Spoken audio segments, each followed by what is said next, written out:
Hey guys, welcome back to my channel Books with Abhi and Abarna. So இன்னைக்கு நம்ம என்ன பார்க்க போறோம் அப்படின்னா Sita tale of ancient love அப்படின்ற இந்த புக்கோட ரிவ்யூ தான் பார்க்க போறோம். ஸோ இந்த புக்கோட ஆத்தர் யாரு அப்படின்னு பார்த்தோம்னா பானுமதி நரசிம்மன். அண்ட் இந்த புக் எப்போ பப்ளிஷ் பண்ணியிருக்காங்க அப்படின்னா October 2021. நான் இந்த புக் எங்கே வாங்கியிருந்தேன் அப்படின்னா பிளாசம் புக் ஹவுஸில் வாங்கியிருந்தேன். லாஸ்ட் இயர் வந்துட்டு October month blossom book store போக ஒரு சான்ஸ் கிடைச்சிச்சு. ஸோ அந்த டைம் வந்து நான் ஃபியூ புக்ஸ் வாங்கியிருந்தேன். ஸோ அதில் ஒன் ஆஃப் த புக்ஸ் தான் இது. அண்ட் இந்த புக்கோட பப்ளிஷர் பார்த்தோம்னா penguin random house India. So இந்த புக்குக்கு பார்த்தோம் அப்படின்னா நம்ம சம்மரிலாம் பார்க்க போகிறது இல்லை, நான் ஒன்லி ரிவ்யூ தான் சொல்ல போகிறேன். நான் ரீட் பண்ணப்போ எனக்கு எப்படி ஃபீல் ஆனிச்சு. அண்ட் இது வந்து ஃபுல் அண்ட் ஃபுல் சீதாவோட பெர்ஸ்பெக்டிவ்ல இருக்கும். ராமாயண கதையை நம்ம சீதாவோட பெர்ஸ்பெக்டிவ்ல படிப்போம். ஸோ பொதுவாக ராமாயணம் அப்படின்னா அயோத்தியாவில் ஸ்டார்ட் ஆகும். ராமர் வச்சு சொல்லுவாங்க, அவங்களோட பிரதர்ஸ், அவங்க அப்பா, அப்புறம் அவங்களோட அந்த 3 அம்மா, அதுக்கப்புறம் சீதாவை அவங்க மேரேஜ் பண்ணது, அந்த சுயம்பரம் வரும், அதுக்கப்புறம் அவங்க வனவாசம் போகிறது, அதுக்கப்புறம் சீதாவை ராவணன் தூக்கிட்டு போகிறது, அப்புறம் அங்கே பேட்டிலுக்கு முன்னாடி கொஞ்சம் விஷயங்கள், அது மாதிரி ஒரு சம் காண்டம்னு சொல்லியிருப்பாங்க, சுந்தர காண்டம். அது எனக்கு தெரில, முன்னாடி தமிழில் என்னென்ன காண்டம்னு முன்னாடி தெரியும், பட் இப்போ எனக்கு சரியாக ஞாபகம் இல்லை, நான் ஒருக்க செக் பண்ணுறேன். அண்ட் அதுக்கப்புறம் வந்துட்டு அந்த ஃபைனல் பேட்டில் ஸ்ரீலங்காவுக்கு போகிறதுக்கு முன்னாடி அவங்க எப்படி ப்ரிப்பேர் பண்ணுறாங்க, அங்கே எப்படி போகிறாங்க, எல்லாம் full and full Ramar side, அவங்க சைடு தான் மோஸ்ட்லி காட்டியிருப்பாங்க. And side by side Mithila and Seethai அப்பப்போ தான் காட்டியிருப்பாங்க ராமாயணம் படித்தோம் அப்படின்னா. ஆனால் இதில் வந்து ஃபுல்லாக வந்துட்டு சீதாவோட சைட்லேருந்து நம்ம ரீட் பண்ணுவோம். ஸோ ஆல்ரெடி வந்துட்டு நான் பேக் இன் 2023 வந்துட்டு பேலஸ் ஆஃப் இல்யூஷன்ஸ் புக் படிச்சிருக்கேன். ஸோ அது பார்த்தோன்னா மகாபாரதா ஸ்டோரியை திரௌபதியோட பெர்ஸ்பெக்டிவ்ல படிக்கிறது. ஸோ அது வந்து ஒரு டோட்டலி டிஃப்ரெண்ட் ஃபீல், நல்ல ஃபீல் குட்டாக தான் இருந்தது.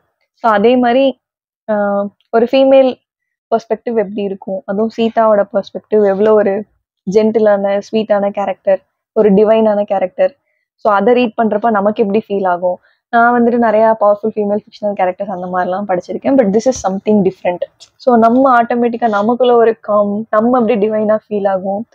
இதில் வந்து எல்லாருக்குமே அந்த ராமர் சீதை அப்படிங்கிறது ஒரு ஒரு பெரிய டிவைன் லவ் ஸ்டோரி மாதிரி. ஸோ அதை இதில் சீதாவோட பெர்ஸ்பெக்டிவ்ல படிக்கிறப்ப இன்னும் நல்லா இருந்தது.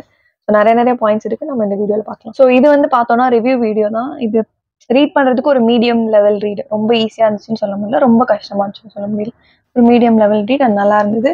இதில் வந்துட்டு நான் நிறைய இடத்துல நிறைய விஷயங்கள் நோட் பண்ணி வச்சிருக்கேன். ஸோ சம்மரியாக பார்க்காம இதில் என்னென்ன எனக்கு பாயிண்ட்ஸ் பிடிச்சிருந்துச்சு அப்படின்ட்டு நான் கொஞ்சமாக இந்த வீடியோவில் ஷேர் பண்ணுறேன். ஸோ ஃபர்ஸ்ட் பார்த்தோன்னா இந்த ஸ்டோரி ஸ்டார்ட் பண்ணுறப்போவே இங்கே ஒரு போயம் மாதிரி கொடுத்துருப்பாங்க. அது ரீட் பண்ணவே நல்லா இருந்தது. ஸோ அதே சும்மா நான் ரீட் பண்ணி காட்டுறேன். How strange it is, two strangers meet and become one in a glance. They part to meet and meet to part. They never really were apart. There was no two, yet they rejoiced in every meeting. Every glance was ever new. Perhaps this is divine love அப்படின்னு போட்டிருந்தாங்க. So அங்கேயே நான் விழுந்துட்டேன். So அதுக்கப்புறம் நான் அடுத்த story continue பண்ண ஆரம்பித்தேன். அண்ட் இதில் வந்துட்டு பார்த்தோன்னா ஃபுல்லாக சீதாவோட பெர்ஸ்பெக்டிவா எங்கே ஸ்டார்ட் ஆகும் அப்படின்னா, அவங்க ஸ்ரீலங்காவில் அங்கே ராவணன் தூக்கிட்டு போனதுக்கப்புறம் அங்கே அசோகவனத்தில் இருப்பாங்க. இதில் அசோகவத்திகா அப்படின்னு மென்ஷன் பண்ணியிருந்தாங்க. ஸோ அங்கே இருக்கிறப்ப அவங்க சின்ன வயசில் அவங்க பேலஸில் இருந்தது, அதுக்கப்புறம் ராமரை கல்யாணம் பண்ணது, அதுக்கப்புறம் அயோத்தியாவில் இருந்தது, அதுக்கப்புறம் அவங்க வனவாசம் வந்தது. ஸோ அதை பற்றிலாம் ஒன்று ஒன்றா நினச்சி பார்ப்பாங்க. ஸோ அதெல்லாம் வந்துட்டு இந்த அசோகவத்திகாலேருந்து அவங்க நினச்சி பார்க்குற மாதிரி இருக்கும். ஸோ அங்கே இருக்கிறப்ப சீதாவை பார்த்தோம் அப்படின்னா அங்கே இருக்கிற ராட்சசீஸ் தான், இங்கே ராட்சசின்னு தான் இதுலேயும் மென்ஷன் பண்ணியிருந்தாங்க. டீமன்ஸ், ராட்சசி அந்த மாதிரி தான் மென்ஷன் பண்ணியிருப்பாங்க. ஸோ அவங்களோட கஸ்டடியில் தான் இருப்பாங்க. அவங்களுக்கு ஃபுட்டெல்லாம் ப்ரொவைட் பண்ணுவாங்க. பட் சீதா அந்த ஃபுட்டெல்லாம் சாப்பிட மாட்டாங்களாம். ஸோ அங்கே வந்து அனிமல்ஸ், பேர்ட்ஸ் எல்லாம் கொண்டு வந்து கொடுக்குற நட்ஸு, அந்த மாதிரி ஃப்ரூட்ஸு அதுதான் சாப்பிடுவாங்க அப்படின்னு சொல்லியிருந்தாங்க. சீதாக்கும் ஃபாரஸ்ட்டு, அனிமல்ஸ், பேர்ட்ஸ் அவங்களுக்குள்ள ஒரு செம்ம கனெக்ஷன் இருக்கும் அப்படின்ற மாதிரி சொல்லியிருப்பாங்க. அதெல்லாம் ரீட் பண்ண நல்லா இருந்தது. ஸோ நெக்ஸ்ட் பார்த்தோம் அப்படின்னா சீதா அண்ட் ஊர்மிளா அவங்க சிஸ்டர். ஸோ அவங்க 2 பேரும் நிறைய டைம் ஸ்பெண்ட் பண்ணுறது, அவங்கள பற்றி கொஞ்சம் விஷயங்கள்லாம் சொல்லியிருப்பாங்க. அதெல்லாம் ரீட் பண்ண நல்லா இருந்துச்சு. அண்ட் சீதாவோட பேலஸ், அண்ட் அவங்க வந்துட்டு அந்த பேலஸில் எப்படியும் நிறைய பேர் ஒர்க் பண்ணிட்டு இருப்பாங்கல்ல. ஸோ அவங்கக்கிட்ட இவங்க சீதா பழகிற விதம் அதெல்லாம் மென்ஷன் பண்ணியிருந்தாங்க. அது ரீட் பண்ண நல்லா இருந்தது. அண்டு இன்னொரு இடத்துல வந்து சீதாவோட அப்பா வந்து சீதாவுக்கு ஒரு விஷயம் சொல்லியிருப்பாங்க, லைஃப்பில் வந்து எந்த ஒரு இன்சிடென்ட் நடந்தாலும் அதில் இருக்கிற ஹனியை மட்டும்தான் பார்க்கணும் அப்படின்ட்டு. என்ன அப்படின்னா, இப்போ ஒரு ஃப்ளார் இருக்குது அப்படின்னா அதை சுற்றி முள் இருக்கும், இல்லை அது எங்கேயாவது ஒரு ஃப்ளாரில் இருக்க ஹனியை மட்டும் எடுக்கணும்னா அதை சுற்றி நிறையா டிஃபிகல்ட்டிஸ் இருக்கும். இருந்தாலும் ஹனிபி போயிட்டு அதுலேருந்து தேன் எடுக்குது இல்லை. ஸோ அது மாதிரி எவ்வளோ நம்ம சுற்றி இவ்வளோ பிரச்சனைகள் இருந்தாலும் அந்த ஹனியை மட்டும் ஃபோக்கஸ் பண்ணுங்க. எந்த ஒரு ஈவெண்ட் இருந்தாலும் அதில் ஏதோ ஒரு நல்ல விஷயம் இருக்கும். ஸோ அதை மட்டும் ஃபோக்கஸ் பண்ணணும் அப்படின்னு சொல்லியிருந்தாங்க.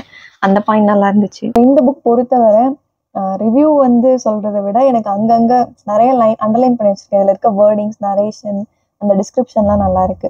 ஸோ இது வந்து பார்த்தோன்னா சீதா அண்ட் ராமர் 2 பேத்துக்கும் மேரேஜ் ஆயிடுச்சு. அந்த சுயம்வரத்துக்கு அப்புறம் ராமரோட அம்மா கௌசல்யா இருக்காங்கல்ல, ஸோ அவங்க வந்துட்டு சீதா கிட்ட சொல்ற மாதிரி சில விஷயங்கள் இருக்கும். Mother in law and daughter in-law அவங்களுக்குள்ள நடக்கிற கான்வர்சேஷன். அதில் வந்துட்டு அயோத்தியாவுக்கு போனதுக்கப்புறம் ஸோ நிறைய லைன்ஸ் இருக்கு, நான் எல்லாமே ரீட் பண்ணல, பட் சும்மா கொஞ்சம் கொஞ்சம் ரீட் பண்றேன். நிறைய இருக்கு நல்லா இருக்கு ரீட் பண்றதுக்கு. He loves you more dearly than life itself. He may have bound himself to the world by duty, but he is bound to you by love அப்படின்னு சொல்லியிருக்காங்க. ரீட் பண்ண நல்லா இருக்கு. அண்ட் இன்னும் சில இடத்துல பார்த்தா சீதை ராமன் 2 பேரும் வேற வேற இல்லை, 2 பேரும் ஒரே ஆளு தான் அப்படின்ற மாதிரி அதெல்லாம் நரேட் பண்ணியிருக்க விதம் நல்லா இருக்கு. இன்னொரு இடத்துலயும் ஒரு போயம் மாதிரி இருக்கு. போயமா இது சாங்குன்னு நினைக்கிறேன். ஸோ இதுல வந்துட்டு மோஸ்ட்லி எல்லா இடத்துலையும் சீதா அண்ட் ராமர் 2 பேரும் வேற வேற இல்லை ஒன்னு அப்படி சொல்றாங்கல்ல.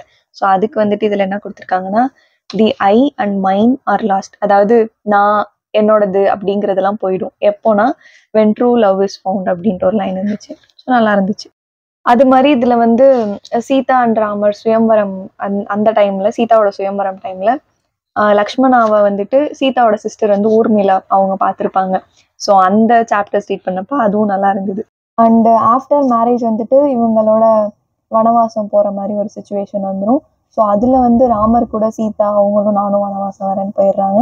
அட் த சேம் டைம் லக்ஷ்மணாவை பிரிஞ்சு ஊர்மிளா வந்து இங்க அயோத்தியால தனியா இருக்கிற மாதிரி இருக்கும். ஸோ அதுவுமே ரொம்ப ரொம்ப பெரிய விஷயம்.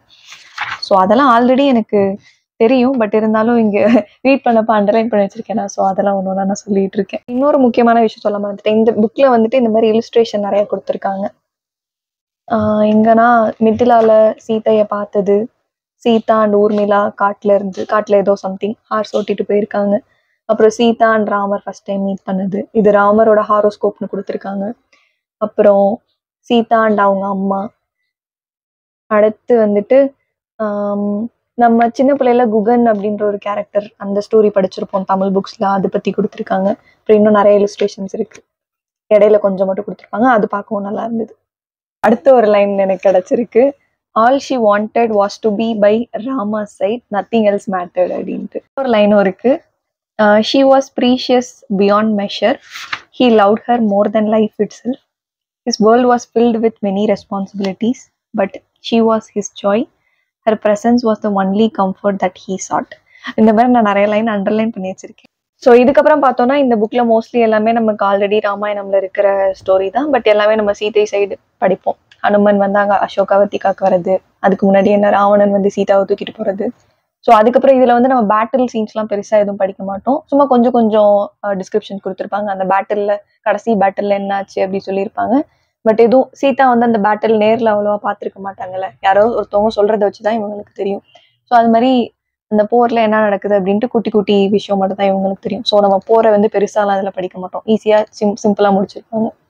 ஸோ அதுக்கப்புறம் எப்படியோ போர்ல ராமர் வின் பண்ணதுக்கு அப்புறம் சீதாவை திரும்ப அயோத்தியா கூட்டு போறது, அதுக்கு முன்னாடி சீதாவோட பியூரிட்டியை செக் பண்ணணும் அப்படின்ட்டு அந்த நெருப்புலலாம் அவங்க நடந்து வர்றது, அதெல்லாம் ரீட் பண்றப்ப எனக்கு கொஞ்சம் டிஃப்ரெண்டா இருந்தது. ஆனா ஆல்ரெடி அதெல்லாம் தெரியும், பட் திரும்ப ரீட் பண்றப்ப ஒரு மாதிரி ஏன் இதெல்லாம் அப்படி பண்றாங்க அப்படின்ற ஒரு தாட் வந்தது.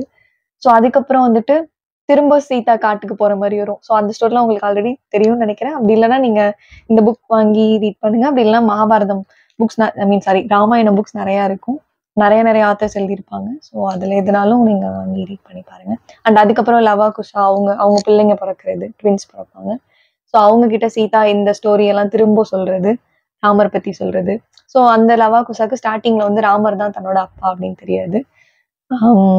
ஸோ அதெல்லாம் கொஞ்சம் டிஃப்ரெண்டா இருந்தது. அண்ட் இதே மாதிரி ஆல்ரெடி ஒரு ராமாயணம் பேஸ் பண்ணி ஒரு மூவியும் இருக்கு, நான் அதுவும் முன்னாடி பார்த்துருக்கேன். ஸோ கிட்டத்தட்ட அந்த மாதிரி தான் இருந்துச்சு, இது கொஞ்சம் நல்லா இருந்தது. அண்ட் ஒன் மோர் திங் நான் என்ன ஃபீல் பண்ணேன்னா, தமிழ்ல படிக்கிற மாதிரி இது இல்லை. என்னதான் நம்ம ராமாயணம் மகாபாரதம்லாம் இங்கிலீஷ்ல படிச்சாலும் அது தமிழ்ல படிக்கிறப்ப அந்த ஃபீல் வேற மாதிரி இருக்கும். என்கிட்ட மகாபாரதம் புக் வந்து தமிழ்ல இருக்கு, அது ரீட் பண்ணியிருக்கேன். ராமாயணம் புக்கும் ஒன்று தமிழ்ல இருக்கு, பட் நான் அது ரீட் பண்ணலை. இதுதான், ஆனா ராமாயணம் ஸ்டோரி தெரியும். இதுலதான் வந்து நல்லா படிச்சிருக்கேன். அண்ட் இது இல்லாம அந்த 7 காண்டங்கள்னு இருக்கும், பாலகாண்டம், அயோத்தியா காண்டம், சுந்தரகாண்டம். இடையில போய் ChatGPTல பார்த்துட்டு வந்துட்டேன். ஸோ அந்த இதெல்லாம் தெரியும். ஸோ அந்த 7 புக்கு தனித்தனியாகவும் இருக்கும், இல்லை சேர்த்தாப்புலையும் இருக்கும். ஸோ எந்த ஆத்தர் வந்து நல்லா எழுதியிருப்பாங்க அப்படின்ட்டு கொஞ்சம் சர்ச் பண்ணிட்டு, இப்போ இல்லை திரும்ப நான் ஃபியூச்சர்ல ராமாயணம் மகாபாரதம்லாம் படிக்கணும்னு தோணுச்சுன்னா தமிழில் வாங்கி படிக்கணும். ஸோ அவ்வளோதான், இன்னைக்கு வீடியோ முடிஞ்சிச்சு. பிடிச்சிருந்துச்சுன்னா லைக், கமெண்ட், ஷேர், சப்ஸ்கிரைப்லாம் பண்ணிடுங்க. நெக்ஸ்ட் வீடியோவில் பார்க்கலாம். Bye bye.